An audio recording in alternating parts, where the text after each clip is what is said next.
জি এমন ভাবে বলেছেন, কোন মুমিন ব্যক্তি যদি দাজ্জালের যুগটা পেয়ে যায়, সে যেন তার সাথে মোলাকাত করার আকাঙ্ক্ষাও পোষণ না করে, কারণ এটা এমন একটা ফিতনা হবে যে ইমানদার মানুষের ইমান হরণ করে ফেলবে। এখন বলেন, ইতিহাসের সবচেয়ে বড় এই ফিতনা সম্পর্কে আমরা কতজন ইউনিভার্সিটিতে পড়েছি, কতজন স্কুলে পড়েছেন আর কলেজে পড়েছেন আর মাদ্রাসায় পড়েছেন? বলেন, এটা একটা অ্যামেজিং ব্যাপার না যে ইতিহাসের সবচেয়ে বড় ফিতনাকে নিয়ে আমাদের কোনো মাথা ব্যথা নাই আসলে। দাজ্জাল কে? সে কি মানুষ নাকি কোনো সভ্যতা? সে কোথায় থাকবে, কোত্থেকে বের হবে, এখন সে কোথায় আছে, সে কি আগেও ছিল? প্রশ্নগুলো কি ঘুরপাক খায় না মাথায়?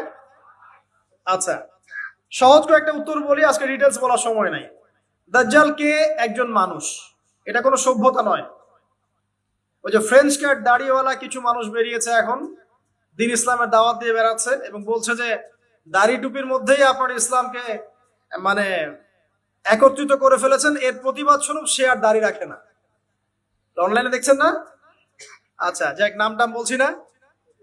তো তারা মনে করে দাজ্জাল একটা সভ্যতা। দাজ্জাল কোনো সভ্যতা নয়।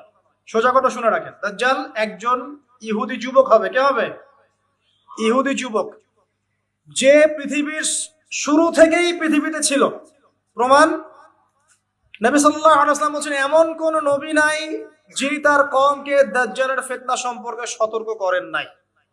এমনকি নূহ আলাইহিস সালাম তার কওমকে দাজ্জাল সম্পর্কে সতর্ক করেছিলেন। তার সৃষ্টির শুরুতে দাজ্জাল ছিল। কোথায় ছিল আমরা জানি না। এখন সে কোথায়? কোথায় আল্লাহ ভালো জানেন।